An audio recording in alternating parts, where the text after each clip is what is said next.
7 días, 7 malditos días después de que el juez firmara los papeles del divorcio, mi exmujer, Linda, estaba al frente de un salón parroquial en Dayton, Ohio, con un vestido blanco de encaje, a punto de decir, sí, quiero, a su hombre perfecto. Yo estaba sentado en una mesa redonda de plástico, cerca del fondo, en el local de la BFW, pegado al salón, cuidando una Bud Light en un vaso de plástico fino. Alguien acababa de poner Sweet Caroline en la gramola. La gente la canturreaba a medias hablaba por encima. La sala vibraba con ese ruido barato de boda que hay en los pueblos pequeños de Ohio. Entonces entró el novio. Le vi la cara y me dio un ataque de risa tan fuerte que casi me atraganto, y me sale la cerveza por la nariz. El nuevo hombre perfecto de Linda no era ningún médico ni un pez gordo de Columbus. 3 años antes, yo mismo le había vendido a ese mismo hijo de 3 coches destrozados con títulos de Kentucky lavados, justo antes de que el Estado le cerrara para siempre su concesionario de segunda mano por chanchullero. Y ahora iba con un smoking alquilado y una rosa blanca, caminando hacia mi exmujer como si acabara de salir de un anuncio. Ahí es donde empieza de verdad esta historia. Me llamo Mark Ellison, tengo 58 años, nacido y criado aquí mismo, en Dayton. Llevo más de 30 años trabajando en el mismo almacén de recambios, cerca de la Route 35. No es un trabajo elegante, pero es honrado. Pagaba la hipoteca y mantenía la calefacción encendida durante muchos inviernos. Linda y yo estuvimos casados 32 de esos años. Si me hubieras preguntado hace un tiempo cómo me vería con 58, te habría dicho algo sencillo: hacer mis turnos, ver a los Bengals los domingos, asar hamburguesas en la terraza de atrás. No me imaginaba a un juez del condado de Montgomery deslizando unos papeles de divorcio por encima de una mesa un martes por la mañana, ni a mi exmujer volviéndose a casar una semana después en un local de la BFW a 2 millas de la casa que me pasé media vida pagando. Linda empezó a cambiar un par de años antes del divorcio. Al principio eran comentarios pequeños. ¿De verdad estás tan conforme con esto?, me decía, haciendo un gesto con la mano por nuestra cocina. La misma casa, el mismo trabajo, la misma camioneta. ¿Y qué tiene de malo lo mismo?, le preguntaba yo. El tejado no gotea, la camioneta sigue andando, las facturas están pagadas. Ella suspiraba y se ponía ese pintalabios rojo oscuro que usó cuando renovamos los votos en el 98. Es que no quieres más, Mark. Yo pensaba que más era ver a nuestra hija Katie graduarse, quizá ayudarla algún día con la entrada de una casa. Pensaba que más era terminar de pagar la casa antes de cumplir los 65. Pero, por lo visto, para Linda, más era colonia que se olía desde la otra punta, y fotos bajo focos brillantes de un aparcamiento con el pie de foto. Nuevo inventario. El día que me dijo que quería el divorcio, estaba en nuestra cocina, apoyada en la misma encimera donde antes poníamos las tartas de cumpleaños de Katie. No puedo seguir así, dijo. Necesito a un hombre con ambición. He hecho horas extra durante 20 años, le respondí. Le puse un tejado nuevo a esta casa yo solo. No lo entiendes, dijo, negando con la cabeza. Tú estás cómodo, yo no. No hubo una bronca de gritos, solo un silencio largo y una sensación en el pecho, como si alguien hubiese abierto una ventana en enero y no la hubiera vuelto a cerrar. El divorcio fue rápido. Un día entraba en casa con mi termo del trabajo. Al siguiente estaba metiendo cajas en la parte de atrás de mi Silverado, dejando media ropa en el armario porque no tenía corazón para discutir por perchas. Ella se quedó la casa. Yo me quedé con la camioneta, mi pensión y mis herramientas, y con el sillón viejo cuyo mecanismo del reposabrazos estaba roto. Una semana después de la firma del juez, yo estaba calentando chili de lata en el microondas de mi dúplex, alquilado cuando me llamó Katie. Papá, dijo, mamá se casa el sábado que viene. ¿Con quién?, pregunté. Ha encontrado a uno por ahí, dijo. Dice que es empresario, que tiene un concesionario, que está a su altura. ¡Qué rápido!, dije. ¿Quiere que vayas?, dijo Katie. Por mí, por favor, papá. Así que fui. Me puse mis mejores vaqueros, las botas buenas y la chaqueta de sport que Linda me compró cuando todavía nos invitaban a cenas de Navidad. Entré en aquel salón parroquial convertido en sala de banquete y olí lo mismo que he olido en todas las bodas de gente trabajadora desde 1985. Cerveza barata, jamón enlatado, ensalada de patata que llevaba demasiado tiempo fuera de la nevera y una nube de colonia Brute flotando por todo como una niebla. Linda estaba guapa, el mismo pintalabios rojo del 98, el mismo collar que le dejó su madre. Un hombre distinto la esperaba al frente, y cuando por fin entró ese hombre, ajustándose la corbata, intentando parecer importante bajo aquellas luces fluorescentes zumbonas, me di cuenta de que yo lo conocía mejor de lo que Linda lo conocería jamás, porque antes de ponerse ese smoking, antes de llamarse a sí mismo empresario, yo lo había visto en un solar de asfalto agrietado junto a la carretera, rebajando kilómetros a cuentakilómetros y sonriendo con esa clase de sonrisa que nunca llega a los ojos. Ahí fue cuando empecé a reírme, y ahí fue cuando supe que no iba a quedarme sentado viendo cómo mi exmujer se casaba con un estafador. Iba a dejar que la verdad entrara por la puerta justo detrás de él. Pero antes de contarte qué pasó después, tienes que entender quién era exactamente ese hombre, y por qué verlo en el altar junto a mi exmujer fue como ver a alguien encender una cerilla dentro de un almacén de fuegos artificiales. Se llamaba Gavin Rohr, y 3 años antes de aquel día de boda, estaba en un terreno de grava junto a la Highway 68, intentando vender chatarras oxidadas a cualquiera que estuviera lo bastante desesperado como para creerse sus historias. Por entonces, yo no le compraba coches, se los vendía. Yo recogía coches viejos que entraban como parte de pago a través de un amigo que trabajaba en un depósito de grúas, coches que el concesionario no quería ni tramitar, cajas de cambio reventadas, cadenas de distribución a punto de saltar, chasis con un óxido tan fino que podías atravesarlo con un dedo. Los llevaba al lote de Gavin porque siempre pagaba en efectivo, no hacía muchas preguntas y le daba igual que el radiador estuviera sujeto al bastidor con bridas. Él daba la vuelta alrededor de cada coche con un cigarro colgándole del labio, dando golpecitos al cuentakilómetros, como si estuviera probando un melón. «Con esto puedo apañarme», decía, incluso cuando el motor sonaba a martillazos tan fuerte que se oía por encima del tráfico. «Dame una semana. A los compradores les encanta este tipo de cosas». «¿A los compradores?», le preguntaba yo. «¿Quieres decir a las víctimas?». Él soltaba una risa seca, sin nada de calor. «No juzgues a un hombre por conocer el mercado». Eso era Gavin, pelo engominado, zapatos baratos y una sonrisa que te sonaba a señal de peligro. Unos meses después de comprarme aquellos 3 últimos cacharros, el estado de Ohio le cerró el negocio. Algo de lavado, de títulos entre estados, transferencias fraudulentas de números de bastidor, manipulación de cuentakilómetros, lo de siempre, el repertorio clásico de cualquier vendedor de coches torcido. Acabó con una condena por delito grave y 5 años en los que no podía comprar, vender ni intermediar con vehículos de motor. La última vez que supe de él, se había largado a Kentucky una temporada. Luego desapareció, hasta que apareció en aquel salón de bodas. Verlo con smoking fue como ver a un mapache con corbata, algo que tu cabeza no termina de procesar del todo al principio. Pero lo que más me golpeó no fue que Gavin estuviera allí, fue lo que había hecho Linda, porque la noche antes de la ceremonia, mientras dejaba unas flores, Katie escuchó a Linda presumir delante de sus amigas. «Es tan responsable». Insistió en que pusiéramos los 2 nombres en la escritura. Dijo, «Así es como los verdaderos compañeros construyen un futuro». Cuando Katie me lo contó,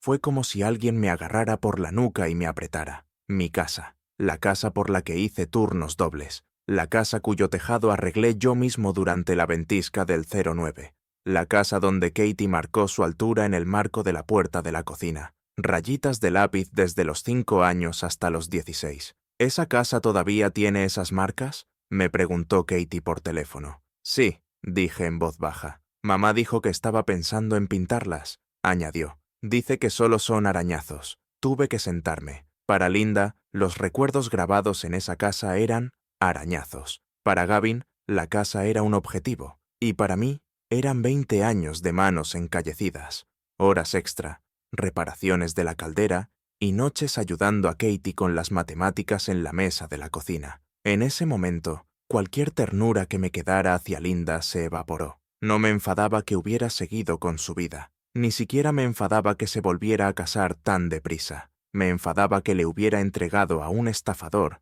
las llaves de la casa donde creció nuestra hija.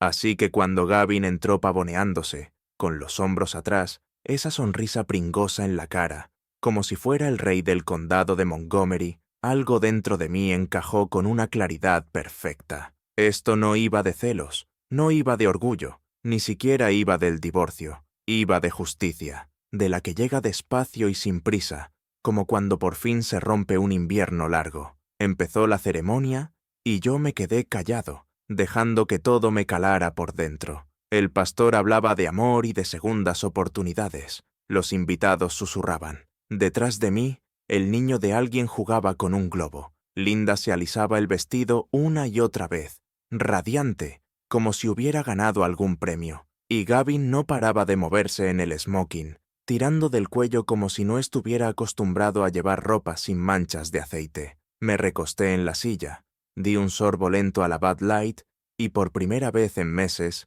me sentí completamente tranquilo, porque yo no tenía que desenmascararlo. Él ya se había dejado en evidencia. Yo solo tenía que darle un empujoncito suave a la verdad, y el empujón me lo dio Ray. Si nunca has estado en el bar de una BFW un martes por la noche, con un ayudante de sheriff jubilado, te diré una cosa. La verdad suena diferente cuando llega en voz baja, al otro lado de una barra pegajosa, entre dos hombres mayores que ya han vivido lo suficiente como para saber cómo funciona el mundo. Era la noche después de la boda. Yo había vuelto a la BFW porque mi dúplex alquilado se sentía demasiado vacío, y la camarera, Sheila, tira la cerveza como si estuviera compitiendo por un trofeo. Ray se dejó caer en el taburete de al lado, acomodando la rodilla mala con un gruñido. «Me han dicho que estuviste en la boda de Linda», comentó. Yo bebí un trago. «Sí. ¿Y qué tal?», preguntó. Lo miré. Él me devolvió la mirada,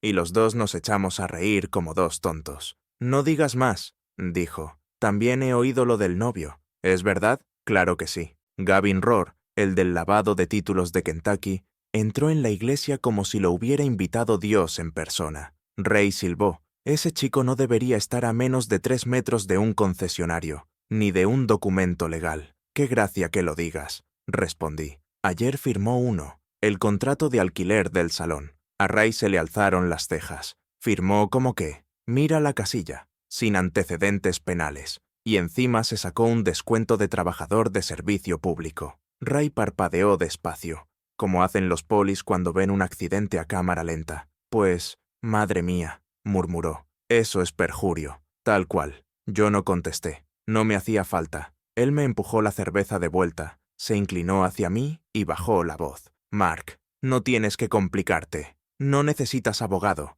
No necesitas juzgado. Ni siquiera necesitas drama». Golpeó la barra 3 veces con los nudillos. «Solo necesitas 3 papeles y un recibo de correo certificado». Me quedé mirándolo. «¿3 papeles?» «Claro», dijo Ray. «Escucha». Levantó un dedo. «Primer papel, la sentencia por delito grave de fraude de Gavin, de 2019. Sigue en Internet, sigue siendo pública y sigue dando vergüenza». Levantó un segundo dedo. «Segundo, el formulario de alquiler del salón de la BFW que firmó la semana pasada. Ese en el que marcó que no tenía antecedentes. Ese en el que mintió para conseguir un descuento destinado a veteranos de verdad y policías de verdad». Levantó un tercer dedo. «Tercero, el nombre del agente de libertad condicional y su teléfono directo». Ray sonrió de lado. «Oficina de Columbus. Odian las mentiras en el papeleo. Las odian». Lo miré. «¿Eso es todo?». Asintió. 3 papeles y una llamada. 5 minutos. 10 si Sheila te distrae con pretzels gratis». Yo solté una carcajada, pero Ray no. Me clavó los ojos con esa mirada de antiguo ayudante de sheriff que podía callar un bar entero. «No le estás haciendo daño, Mark. No lo estás tendiendo una trampa. Si es que el idiota lo ha hecho todo él solito. Tú solo estás ayudando a que el sistema se ponga en marcha». Esas últimas palabras me dieron como un cinturón de seguridad apretándose de golpe. Ayudar a que el sistema siguiera su curso. Eso era todo lo que hacía falta. Así que, a la mañana siguiente, antes de ir a trabajar, conduje hasta la biblioteca pública de Dayton. Me senté frente a uno de esos ordenadores antiguos, en los que el teclado parece hecho de ladrillo. Imprimí la sentencia por delito grave. 3 páginas, en blanco y negro, con la firma de Gavin bien clara al final. Manipulación de cuentakilómetros, fraude en títulos de propiedad, prohibición de actividades comerciales. Un currículum de los que impresionan. Después volví al salón de la BFW. Me acerqué al mostrador y pedí una copia del contrato de alquiler. El encargado, un veterano de Vietnam llamado Harris, me la dio sin pestañear. «Ese tipo me daba mala espina», dijo. «Me alegra que alguien esté haciendo algo». Allí estaba el nombre de Gavin, escrito con una letra cursiva desordenada, y una pequeña marca junto a la casilla de «sin condenas penales en los últimos 10 años». Me quedé mirándolo como si fuera un regalo caído del cielo. Última parada, la casa de Ray. Abrió la puerta con una taza de café negro en la mano y las gafas de leer apoyadas en la frente. «¿Lo tienes todo?», preguntó. Le enseñé el montón de papeles. «Bien», dijo Ray. «Ahora siéntate. Vamos a hacer una llamada». Marcó el número de memoria. «Agente Wilcox», respondió una voz. «Wilcox», dijo Ray. «Habla Raymond Carter, antiguo ayudante del sheriff del condado de Montgomery. Tengo aquí a un vecino con información sobre uno de sus supervisados. Le va a interesar». Ray me pasó el teléfono. «Soy Mark Ellison», dije. «¿Está usted supervisando a un hombre llamado Gavin Rohr?» Hubo una pausa. «Por desgracia, sí». «¿Qué ocurre?» Se lo conté todo despacio, claro, con datos, sin emoción, solo la verdad, colocada con orden, como herramientas sobre un banco de trabajo. Al final, Wilcox aspiró aire entre los dientes. «¿Firmó qué?», preguntó. «Marcó la casilla de «sin antecedentes penales», dije, «para conseguir un descuento en el alquiler del salón». «Eso es perjurio», dijo Wilcox, con la voz endureciéndose, «y una violación directa de las condiciones de su libertad condicional». «Señor Ellison, gracias. A partir de aquí nos encargamos nosotros». Colgó. Ray me quitó el teléfono de la mano y asintió, satisfecho. «Ya está», dijo, y por primera vez en meses, quizá en años, sentí que algo se aflojaba dentro de mi pecho. No era venganza, no era rabia, era una sensación simple y firme de equilibrio volviendo al mundo, como si la gravedad, por fin, hubiera regresado. No tuve que esperar mucho. En una ciudad como Dayton, las noticias no se mueven despacio, se mueven al instante, sobre todo cuando el departamento del sheriff decide presentarse en un acto público. Linda y Gavin habían programado una segunda recepción para el sábado siguiente, una celebración para los amigos que no habían podido asistir a la ceremonia, el mismo salón parroquial, el mismo local de la BFW, las mismas mesas plegables, las mismas ollas eléctricas enchufadas a los mismos enchufes que siempre parecen a punto de echar chispas. Katie me preguntó si iría,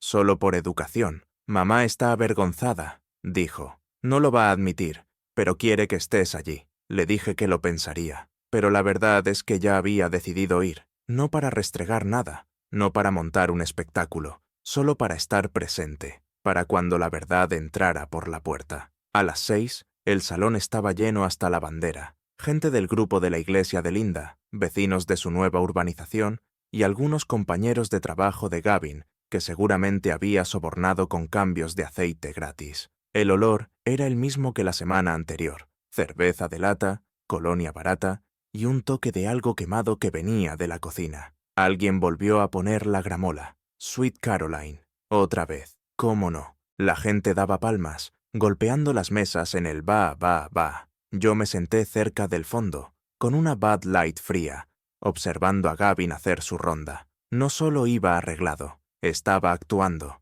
Reía demasiado alto, daba palmadas en la espalda, besaba la mano de Linda como si lo hubiera visto una vez en una película. Hablaba de grandes negocios en camino y de nuevo inventario que llegaría cualquier día de estos. Señaló su reloj, un monstruo dorado enorme. «Lo compré en Cincinnati», dijo a un grupo de tipos, «chapado en oro de verdad. Un hombre tiene que parecer exitoso, ya sabes». Uno de los hombres asintió con educación, pero su mujer puso los ojos en blanco con tanta fuerza que casi se oyó. Linda se movía por la sala como una anfitriona de club de campo. De vez en cuando me miraba desde el otro lado, no enfadada ni altiva, solo inquieta, como si notara que algo se acercaba pero no supiera qué. A las 7, la gente empezaba a sentarse con platos de ensalada de pasta ya fría. Gavin agarró el micrófono de la mesa del DJ y dio 2 golpecitos. «Buenas tardes, amigos», gritó. El eco era horrible. Media sala hizo una mueca. «Solo quiero daros las gracias por estar aquí celebrando nuestra nueva vida juntos. Linda y yo hemos sido bendecidos. De verdad, bendecidos. Y nos esperan grandes cosas. Nuevos negocios. Nuevas oportunidades». Siguió y siguió y siguió. Miré el reloj. La oficina del sheriff nunca llegaba antes de tiempo, pero tampoco llegaba tarde. Gavin empezó a presumir otra vez de expandirse al mercado de vehículos de lujo de segunda mano, fuera lo que fuera que eso significara, cuando de repente la gramola se apagó. No bajó el volumen, no se pausó, se cortó en seco. Justo en mitad del va, va, va, toda la sala se quedó congelada, tenedores suspendidos en el aire, gente a medio paso, niños a mitad de una pelea. Y entonces se oyó el sonido de botas pesadas sobre el suelo de baldosas. 3 hombres entraron por las puertas principales, 2 ayudantes del sheriff con uniformes marrones y un tercero con camisa gris y una placa del condado sujeta al cinturón. Gavin seguía sonriendo, sin terminar de entender lo que estaba viendo.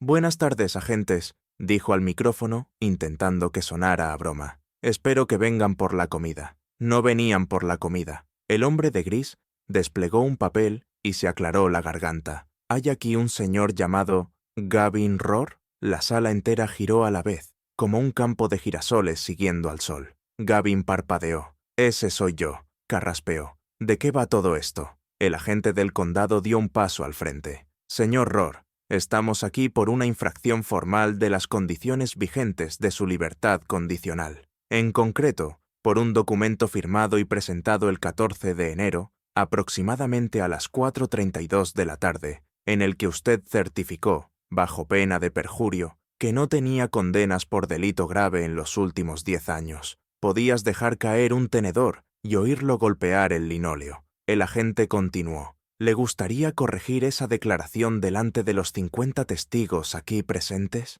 Una ola recorrió la sala. Jadeos, susurros. Una mujer murmuró. «Dios mío», casi sin voz. La cara de Gavin se quedó del color de un jamón viejo y desvaído. Esto tiene que ser un error», balbuceó. «Linda, díselo tú». Linda parecía como si le hubieran desenchufado el cerebro. Un ayudante del sheriff se acercó y le tomó el brazo con suavidad. «Señor, tiene que venir con nosotros». Ahí fue cuando Gavin estalló. Se retorció, señaló más allá de las mesas, más allá de los invitados, y clavó el dedo hacia el fondo de la sala. «Directo a mí». «Este es Mark», rugió. «Me ha tendido una trampa. Todo esto es culpa suya». Todas las cabezas se giraron. Yo me levanté con calma, dejé la cerveza sobre la mesa y caminé hacia adelante hasta quedarme a unos 3 metros de él. Estaba empapando el smoking de sudor. Tenía la cara roja, los labios temblorosos. Su vida se le venía abajo delante de todo el mundo y necesitaba a alguien a quien culpar.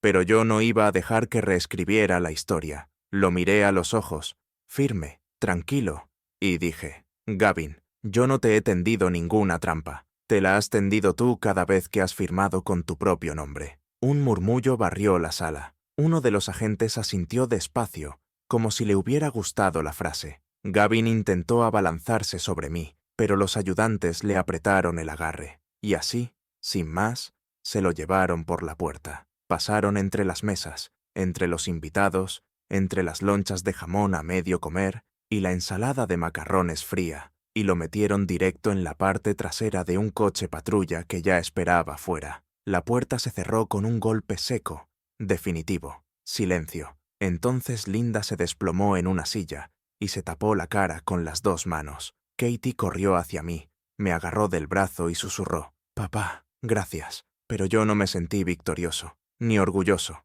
Me sentí terminado, como si un capítulo largo y sucio de mi vida acabara de cerrarse solo. No con gritos, no con venganza, solo con la verdad alcanzando por fin al hombre que llevaba años huyendo de ella. 4 días después del estallido en el salón, me vi otra vez delante de la casa de siempre, la casa donde construí mi vida durante más de 2 décadas, la casa que Linda intentó entregarle a un delincuente sin pestañear, Lo curioso de la vida es que, a veces, las puertas que se te cierran acaban abriéndose de nuevo de formas que no esperas. La metedura de pata de Gavin, al firmar aquel contrato del salón y mentir en él, le atascó a Linda el papeleo de la refinanciación de tal manera que el banco se puso en contacto conmigo directamente. Yo todavía tenía derechos parciales, ligados a la hipoteca antigua, así que necesitaban mi firma para enderezar el asunto.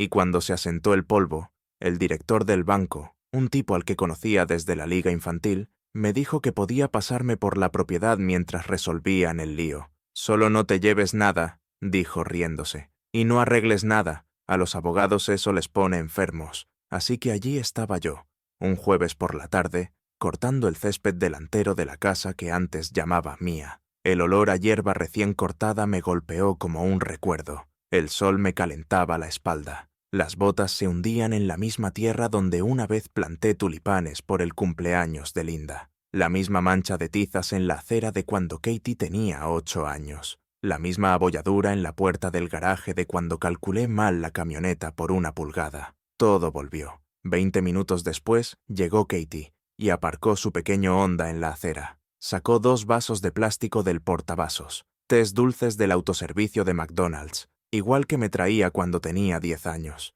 «Pensé que te daría sed», dijo subiendo por el camino. «Siempre», le respondí, apagando el motor del cortacésped. Me dio un vaso y se quedó a mi lado en silencio, mirando la casa como si la viera por primera vez. «¿Estás bien?», preguntó. Asentí. «Mejor de lo que he estado en mucho tiempo». Entramos juntos. La casa se sentía vacía, pero de una forma que no daba pena. Más bien, tranquila, sin gritos, sin tensión, sin el olor a Gavin en el aire. Deambulamos hasta la cocina y entonces ella las vio. Las pequeñas marcas de lápiz en el marco de la puerta. Una fila tenue de líneas. 5 años. 8. 12. 16. Su infancia allí, en grafito desvaído. Katie levantó la mano y las tocó con cuidado. Creía que mamá las había pintado encima. Susurró. «Lo intentó», dije. La paré una vez. Katie sonrió, suave, y luego me miró con unos ojos que en el último año se habían vuelto más adultos y más amables.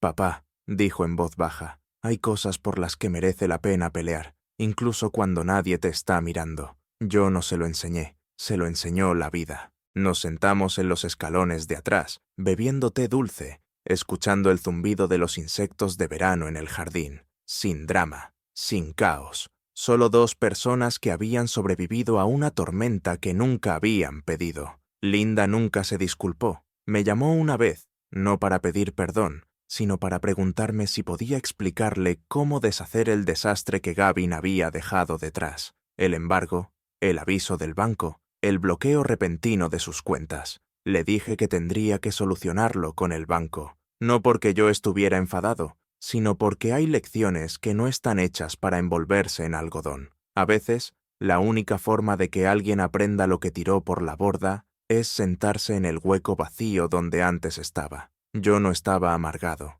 no estaba resentido, estaba libre. Más tarde esa semana volví a la Bees Joble, el mismo taburete, los mismos neones de cerveza, la misma barra pegajosa. Ray estaba allí, con su cerveza, a sorbitos. Me miró entrecerrando los ojos, como si pudiera leerme la verdad en la cara. «¿Estás bien, Mark?», preguntó. Me senté a su lado, dejando que la silla crujiera bajo mi peso. «Sí», dije, «creo que sí». Él asintió una vez, despacio, con una especie de orgullo, y levantó su cerveza. «Lo hiciste bien, Mark, muy bien». Durante un rato no dije nada. Luego levanté la mía también, no para celebrar la caída de Gavin, ni para celebrar las decisiones de Linda, solo para brindar por la extraña manera que tiene la vida de equilibrar las cosas cuando dejas de intentar forzarlas. Hay una paz especial a los 58, cuando ya has vivido lo suficiente como para saber que la venganza no necesita fuego ni furia. A veces, lo único que tienes que hacer es quedarte quieto y dejar que un hombre se ahogue en las mentiras que firmó con su propia mano. Y si alguna vez has visto a alguien cavarse su propia tumba con un bolígrafo, mientras tú sostenías el mapa que él mismo olvidó que te había dado, entonces probablemente entiendas esta historia mejor que la mayoría. Si te apetece, comparte la tuya en los comentarios. Leo todas, una por una. Este canal es para nosotros, para los que hemos vivido lo suficiente como para ver cómo, tarde o temprano, llega la factura.